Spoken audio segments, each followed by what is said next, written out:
Quantum mechanics নামটা শুনলেই কেমন যেন একটা রহস্যের গন্ধ পাওয়া যায়, তাই না? এটা কিন্তু শুধু পদার্থবিজ্ঞানের একটা কঠিন বিষয় না, এটা আমাদের বাস্তবতার ধারণাটা কি একেবারে নাড়িয়ে দিয়েছে। তো চলুন আজকের এই আলোচনায় ডুব দেওয়া যাক আর দেখি কিভাবে এই অদ্ভুত জগৎ আমাদের ভাগ্য, চেতনা, এমনকি আমাদের অস্তিত্বের মূল ভিত্তিকে চ্যালেঞ্জ ছুড়ে দেয়। আচ্ছা, আমরা আমাদের চারপাশে যা দেখি, বাস্তবতা কি আসলেই ঠিক তাই, নাকি এর আড়ালেও কিছু আছে? এই সহজ কিন্তু গভীর প্রশ্নটা দিয়েই কিন্তু আমাদের আজকের যাত্রার শুরু। আমরা চেষ্টা করব আমাদের এই পরিচিত জগতের পর্দার পেছনের রহস্যটা একটু একটু করে উন্মোচন করতে। ব্যাপারটা অনেকটা এরকম যে আমরা যেন দুটো আলাদা জগতে একই সাথে বাস করছি। একদিকে দেখুন আমাদের এই প্রতিদিনের চেনা জগৎ, এখানে একটা আপেল গাছ থেকে পড়লে মাটিতেই পড়বে, সবকিছু আলাদা, কারণের পরই ফল ঘটে। আর আমরা ভাবি ভবিষ্যৎ একটাই নির্দিষ্ট পথে এগোবে, কিন্তু ঠিক এর আড়ালে লুকিয়ে আছে এক অদ্ভুত জগৎ, কোয়ান্টাম জগৎ। আর সেখানে নিয়মকানুন সব উলটপালট, সবকিছু একে অপরের সাথে এমনভাবে যুক্ত যা আমরা কল্পনাও করতে পারি না। কারণ আর ফলে সম্পর্কটা কেমন যেন ধোঁয়াটে, আর ভবিষ্যৎ ওটা কোনো একটা নির্দিষ্ট পথ নয়, বরং অসংখ্য সম্ভাবনার এক রঙিন বর্ণালী। তো এই অবিশ্বাস্য জগৎটাকে একটু তলিয়ে দেখতে আমরা কয়েকটা ধাপে এগোব। প্রথমে দেখব কোয়ান্টাম জগতের কিছু অদ্ভুত নিয়মকানুন। এরপর জানব কিভাবে এটা কারণ আর ফলের ধারণাকেই বদলে দেয়। তারপর ডুব দেব ভবিষ্যতের সম্ভাবনার দুনিয়ায়, দেখব পর্যবেক্ষকের ভূমিকাটা ঠিক কী, আর সবশেষে সবচেয়ে রোমাঞ্চকর যে বিষয়টা, চেতনার সাথে এর কোনো সংযোগ আছে কিনা সেটাও খতিয়ে দেখব। তাহলে চলুন শুরু করা যাক আমাদের প্রথম পর্ব দিয়ে, অদ্ভুত কর্মকাণ্ড আর ভাঙা নিয়ম।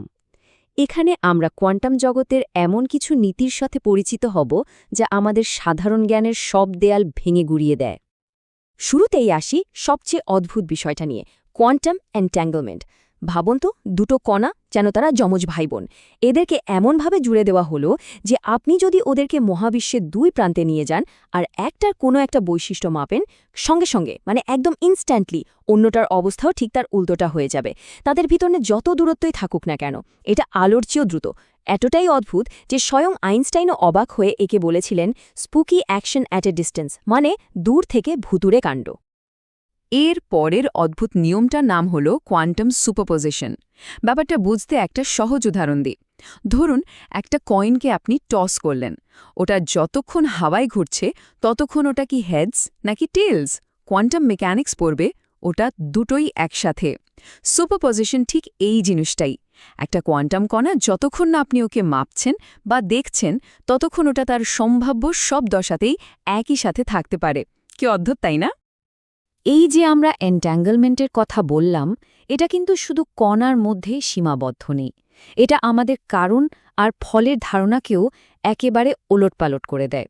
চলুন আমাদের দ্বিতীয় পর্বে দেখি কিভাবে এই এন্ট্যাঙ্গলমেন্ট আমাদের সময়ের ধারণাকেই ভেঙে চুরমার করে দিচ্ছে।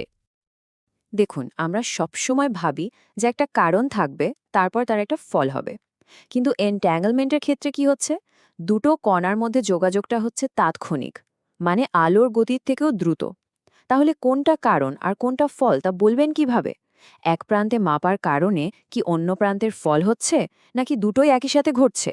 ব্যাপারটা এতটাই গোলমেলে যে এটা আমাদের ভাবতে বাধ্য করে যে মহাবিশ্বে হয়তো এমন কোনো গভীর সংযোগ আছে যা আমাদের পরিচিত স্থানকালের ধারণার অনেক ঊর্ধ্বে। আর সবচেয়ে বড় কথা কি জানেন? এটা কিন্তু শুধু কোনো মনগড়া তত্ত্ব নয়।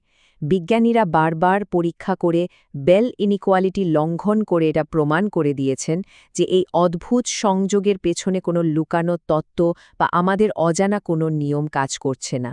মানে আমরা যা দেখছি সেটাই ঘটছে। এর মানে একটাই, বাস্তবতা নিয়ে আমাদের বহুদিনের পুরনো আরামদায়ক ধারণাগুলো এবার বদলানোর সময় এসেছে। পুরনো ধারণা যখন ভাঙছেই, তখন চলুন ভবিষ্যতের দিকে তাকাই। আমাদের তৃতীয় পর্বের বিষয় সম্ভাবনার ভবিষ্যৎ। এখানে আমরা দেখব ভাগ্য বা নিয়তি বলতে আমরা যা বুঝি সে একটা নির্দিষ্ট পথের ধারণাটা কিভাবে ভেঙে গিয়ে অসংখ্য সম্ভাবনার এক বর্ণালীতে পরিণত হচ্ছে। সাধারণত আমরা ভাগ্য বলতে কি বুঝি? একটা পূর্বনির্ধারিত পথ যা আগে থেকেই ঠিক করা আছে, তাই না? কিন্তু কোয়ান্টাম জগৎ আমাদের সম্পূর্ণ ভিন্ন একটা ছবি দেখাচ্ছে। এখানে ভবিষ্যৎ কোনো একটা বাধা রাস্তা নয়, বরং এটা একটা খোলা মাঠের মতো, যেখানে অসংখ্য পথ রয়েছে, সবকিছুই ঘটতে পারে। ভবিষ্যৎ এখানে সম্ভাবনার উপর দাঁড়িয়ে আছে, কোনো কিছুই পাথরে খোদাই করা নয়। আর এই ধারণার মূলে আছে সেই সুপারপোজিশন। এর মানে হলো একাধিক সম্ভাব্য ভবিষ্যৎ একই সাথে পাশাপাশি বিরাজ করছে। কিন্তু যখনই কোনো একটা ঘটনাকে মাপা হয় বা পর্যবেক্ষণ করা হয়, ঠিক তখনই এই সব সম্ভাবনাগুলো ভেঙে গিয়ে শুধু একটাই বাস্তবতা আমাদের সামনে আসে। ভাবুন তো, আমাদের নেওয়া প্রতিটি সিদ্ধান্ত, প্রতিটি পদক্ষেপই যেন ভবিষ্যতের অসংখ্য খোলা দরজার মধ্যে থেকে কেবল একটিকে বেছে নেওয়ার মতো। এই যে আমরা বারবার পর্যবেক্ষণ বা মাপার কথা বলছি, এর মানে কি? এর মানে হল আমাদের চতুর্থ পর্বের আলোচনা পর্যবেক্ষণই বাস্তবতা তৈরি করে। চলুন এবার দেখি এই অদ্ভুত কোয়ান্টাম খেলায় একজন পর্যবেক্ষকের ভূমিকা আসলে কতটা শক্তিশালী। প্রক্রিয়াটা কিন্তু সত্যি মাথা ঘুরিয়ে দেওয়ার মতো। ধরুন, একটা সিস্টেম তার সম্ভাব্য সব দশায় বা বলতে পারেন সব নিয়তিতে একই সাথে আছে। এবার একজন পর্যবেক্ষক এলেন সেটাকে মাপতে। যেই মুহূর্তে তিনি মাপলেন, তিনি আর বাইরে থেকে দেখা কোনো দর্শক নন, তিনি নিজেই ওই সিস্টেমের সাথে জড়িয়ে গেলেন, মানে এনট্যাঙ্গেল হয়ে গেলেন। আর তার ফল কি হল? পর্যবেক্ষক তখন ওই অসংখ্য সম্ভাবনার মধ্যে থেকে শুধুমাত্র একটাই বাস্তবতা দেখতে পেলেন বা অনুভব করলেন। তার মানে পর্যবেক্ষণ এখানে শুধু নিষ্ক্রিয়ভাবে দেখা নয়, এটা বাস্তবতা তৈরিতে একটা সক্রিয় অংশগ্রহণ। আর এখানেই আসে আরও এক মাথা ঘুরিয়ে দেওয়া ধারণা, যাকে বলে মেনি ওয়ার্ল্ডস ইন্টারপ্রিটেশন। এই তত্ত্ব অনুযায়ী এই যে সম্ভাবনাগুলো ভেঙে একটা বাস্তবতায় পরিণত হলো, এটা আসলে শুধু ওই পর্যবেক্ষকের ব্যক্তিগত অভিজ্ঞতা। একটা সৃষ্টিকর্তার চোখ দিয়ে যদি দেখা যেত, তাহলে দেখা যেত যে কোনো সম্ভাবনাই হারিয়ে যায়নি। সবকটি নিয়তি সমানভাবে বাস্তব, আর তারা একে অপরের সাথে এনট্যাঙ্গেলড হয়ে সমান্তরাল মহাবিশ্ব হিসেবে চলতেই থাকছে। এই পর্যন্ত যা যা শুনলেন তা যদি অদ্ভুত মনে হয়, তাহলে এবার প্রস্তুত হন সবচেয়ে বড় এবং সম্ভবত সবচেয়ে আকর্ষণীয় প্রশ্নটার জন্য। আমাদের শেষ পর্ব, চেতনা কি কোয়ান্টাম? এখানে আমরা মন আর বস্তুর মধ্যকার সম্পর্কের সেই চূড়ান্ত সীমানায় পৌঁছানোর চেষ্টা করব। ভাবুন তো, আমাদের চেতনা, আমাদের আমি বলে যে অনুভূতি, সেটাও কি কোয়ান্টাম জগৎ থেকে আসতে পারে? কিছু বেশ যুগান্তকারী তত্ত্ব কিন্তু সেদিকেই ইঙ্গিত করছে।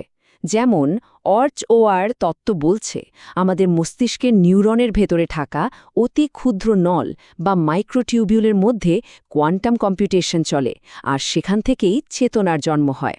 আরও মজার ব্যাপার হল, কিছু এমআরআই গবেষণায় দেখা গেছে, মানুষ যখন ঘুমিয়ে পড়ে তখন তার মস্তিষ্কে এনট্যাঙ্গলমেন্টের কিছু চিহ্ন উধাও হয়ে যায়। এটা কি চেতনার সাথে কোয়ান্টাম জগতের কোনো গভীর সম্পর্কের ইঙ্গিত দেয়? তবে এখনই কোনো সিদ্ধান্তে আসাটা ঠিক হবে না। এর সামনে কিন্তু বিরাট বড় চ্যালেঞ্জও আছে। সবচেয়ে বড় প্রশ্নটা হলো, আমাদের মস্তিষ্ক তো বেশ উষ্ণ আর কোলাহলপূর্ণ একটা জায়গা, সেখানে কোয়ান্টাম জগতের এই ভঙ্গুর দশাগুলো টিকে থাকতে পারে কি? সত্যি বলতে এই তত্ত্বগুলো শুনতে খুবই আকর্ষণীয়, কিন্তু এগুলো এখনও অনেকটাই অনুমান নির্ভর। এর পক্ষে সরাসরি কোনো পরীক্ষামূলক প্রমাণ এখনও পাওয়া যায়নি।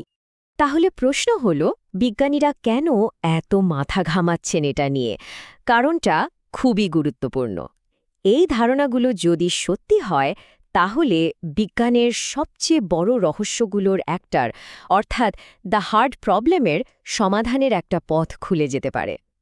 হার্ট প্রবলেমটা কি? সোজা কথায়, কিভাবে আমাদের মস্তিষ্ক নামের এই জড় পদার্থ থেকে আমি বা ব্যক্তিগত অনুভূতির মতো একটা বিষয় তৈরি হয়, সেই রহস্য। তো এই পুরো আলোচনার শেষে আমরা কোথায় এসে দাঁড়ালাম? বলা যায়, আমরা এক সম্পূর্ণ নতুন বাস্তবতার দরজায় এসে দাঁড়িয়েছি। আমাদের সেই চেনা, সহজ, সরল বাস্তবতার ধারণাটা চুরমার হয়ে গেছে। তার জায়গায় আমরা এমন এক বাস্তবতাকে দেখছি যা অনেক বেশি গভীর, অনেক বেশি আন্তঃসংযুক্ত, যা সম্ভাবনায় পূর্ণ এবং যা রহস্যজনকভাবে আমাদের পর্যবেক্ষণের মাধ্যমে আকার নেয়। তাহলে সবশেষে একটা প্রশ্নই থেকে যায়, যদি আমাদের পর্যবেক্ষণই আংশিকভাবে বাস্তবতা তৈরি করে, তাহলে এই বিশাল মহাবিশ্বে আমাদের আসল স্থানটা ঠিক কোথায়? আমরা কি শুধুই দর্শক, নাকি মহাজাগতিক নাটকের একজন সক্রিয় অংশগ্রহণকারী? এই প্রশ্নটাই ভাবনার জন্য রেখে গেলাম।